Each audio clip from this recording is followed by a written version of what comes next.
Halo, Assalamualaikum warahmatullahi wabarakatuh. Anak-anak, kali ini kita akan belajar kembali lagi tentang materi pecahan. Nah, mungkin banyak dijumpai di kelas beberapa tingkatan ya, tapi khusus kali ini pengenalan pecahan biasanya diawali di kelas 3. Nah, pecahan itu apa sih? Mungkin kalian sering mendengar kata pecahan, tapi kalau kita belajar dari bahasanya, pecahan itu berasal dari kata fraction yang artinya adalah pecah atau fractus ya, artinya pecah atau rusak. Nah, maka sesuatu yang tidak utuh atau sudah terpotong itu disebut dengan pecahan. Nah, misalnya di sini Ibu gambarkan. Nah, ini yang mudah saja. Ini misalnya adalah gambar pizza. Nah, kalau satu bulatan ini utuh, namanya disebut dengan ini misalnya pizza. Pizza ini satu.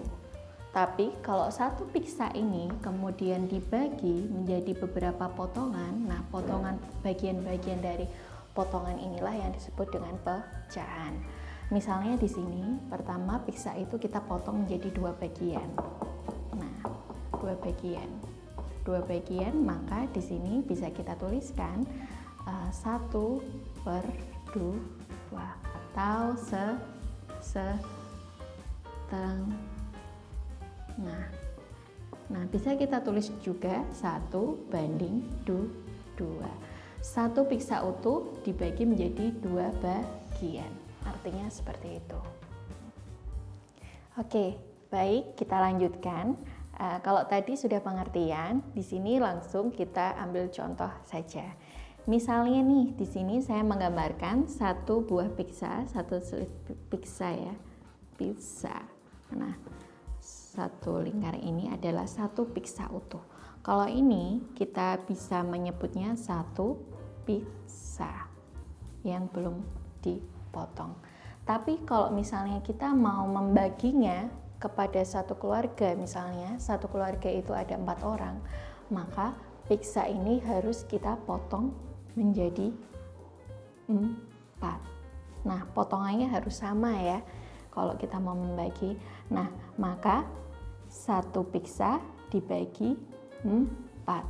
Atau kalau mau digambarkan lagi, bisa kita gambarkan satu pizza yang sudah dipotong menjadi 4 seperti ini. Nah, kemudian kalau misalnya ini kita ambil satu, kita berikan kepada adik kita. Nah, maka di sini kita menuliskannya bagaimana? Kita ambil satu, misalnya kita arsir satu, kita ambil bawah sini. Maka kita tulis adalah 1 dibagi 4 bagian. Atau dibaca 1/4. Oke, contoh lainnya kalau tadi pizza, mungkin nanti banyak di buku kalian akan muncul gambar yang seperti ini. Misalnya kalian punya wafer nih, mau dibagikan kepada 3 temannya. Nah, jadi kita gambar wafernya, misalnya batang seperti ini, kemudian kita bagi 3 bagian. Nah, berarti ini satu wafer dibagi menjadi 3 bagian. Nah, kemudian udah dibagi 3 nih, ternyata kita mau kasihkan ke teman kita. Teman kita mau kita kasih 2. Berarti langsung saja kita arsir 2 yang kita kasihkan. Berarti nilainya berapa? 2/3. 2 dari 3 bagian. Gitu. Kita juga membaginya apakah harus sama urut seperti ini? Tidak harus. Misalnya di buku kalian nanti ditemui yang seperti ini, mau dibagikan kepada temannya 2, kita bisa mengarsirnya seperti ini. Tinggal nanti soalnya disajikan dalam soal cerita atau soal langsung. Berarti langsung kita tuliskan 2/3.